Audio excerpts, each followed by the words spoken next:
Bonjour les amis, j'espère que vous allez bien, je suis Pascal Tréfingui. Connaissez-vous la différence entre une société et des êtres libres et une société de la caserne et une société de l'enfermement? Pourquoi certaines personnes sont tellement déstructurées physiquement, déstructurées psychologiquement, déconstruites d'un point de vue spirituel qu'elles ont besoin de s'imaginer qu'une société caserne sera la solution à leur pulsion?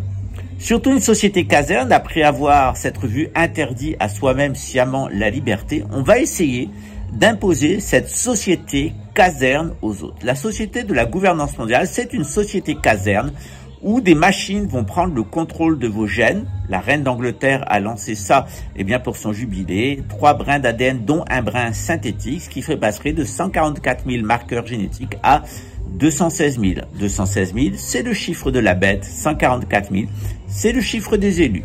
Les élus, c'est ceux qui survivront. Les 216 000, c'est ceux qui mourront le corps couvert de pustules avec la bête. À notre époque, l'enfermement, c'est avant tout l'informement, l'enfermement, le mensonge de l'enfer. C'est le mensonge de tout ce qui est enfer, de tout ce qui est technologique, de tout ce qui va nous enfermer, tout ce qui va nous mentir. C'est l'image trompeuse de la bête. Ce sont les hologrammes, comme le 11 septembre sur une des tours. Ce sont les fausses apparitions ovnis en ce moment, etc. Tout ça, ça fait partie d'une vaste ingénierie sociale. Ça fait beaucoup de bruit, comme la fameuse moto brésilienne qui apparaît dans toutes les vidéos, mais ça passe.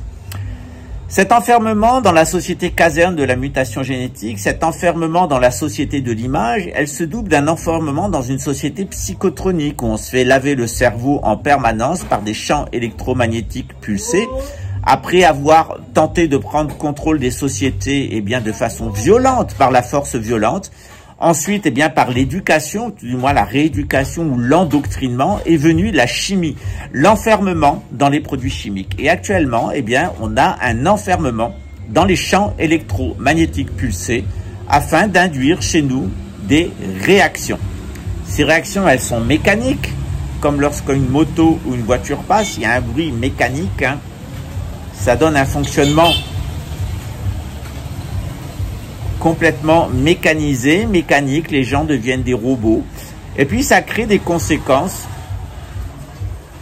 au niveau hormonal. On va se mettre à se détraquer d'un point de vue hormonal, donc d'un point de vue psychique, et ensuite on va se détraquer d'un point de vue spirituel. Et d'un point de vue spirituel, le détraquement conduit à l'enfermement ultime dans des villes déconnectées du géomagnétisme, déconnectées des astres, où tout sera absolument géré artificiellement, y compris la nourriture. Je vous invite à lire le nouveau roman de Christophe Cross-Houplon qui s'appelle Astana. Il y avait un roman précédent qui s'appelait Neom, qui vous montrait la vie concentrationnaire qui est prévue par la gouvernance mondiale dans ces villes, la nature ayant été polluée dans l'hémisphère nord, transformée en océan de boue radioactif pour pouvoir séquestrer les populations à l'intérieur des villes, les faire muter génétiquement et tenter de détruire les hommes naturels, les hommes spirituels à l'extérieur. Parce qu'en réalité, c'est une guerre spirituelle qui est montée contre l'humanité. Reste à savoir par qui. Et lorsqu'on est habitué à la spiritualité,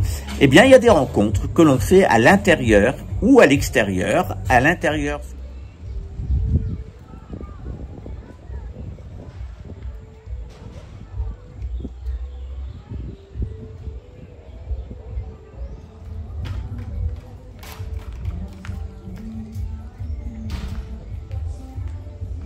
l'intérieur, sous l'effet de la DMT, ou quelques personnes qui ont pu en faire l'expérience comme moi à l'extérieur. Et les personnages que l'on rencontre ne sont pas très réjouissants quant à leur intention pour toute une partie de l'humanité. Reste qu'il y a une partie de l'humanité qui restera toujours libre, et la question est à laquelle voulez-vous faire partir? De laquelle voulez-vous faire partie? En tout cas, sur cette chaîne, on fait partie des 144 000 des élus, et on a tout un programme pour vous expliquer, ce qu'est la gouvernance mondiale, avec des faits complètement factuels et scientifiques. 2, nous en moquer, parce qu'il vaut mieux garder le sens d'humour face aux psychopathes auxquels on est confronté. Et puis évidemment, on a des solutions traditionnelles. La première, c'est comme la moto, c'est l'œuvre de René Guénon. René Guénon va vous donner des structures mentales, puis ensuite il faut passer aux pratiques religieuses et surtout aux initiations spirituelles. Et pour ça, eh bien, et pour l'heure, eh bien, je suis là et c'est ce à quoi je vous invite, une initiation spirituelle sur les états posthumes, le 30 avril à 14 h de Paris sur cette chaîne. À très bientôt, ciao. Et c'est ouvert à tous.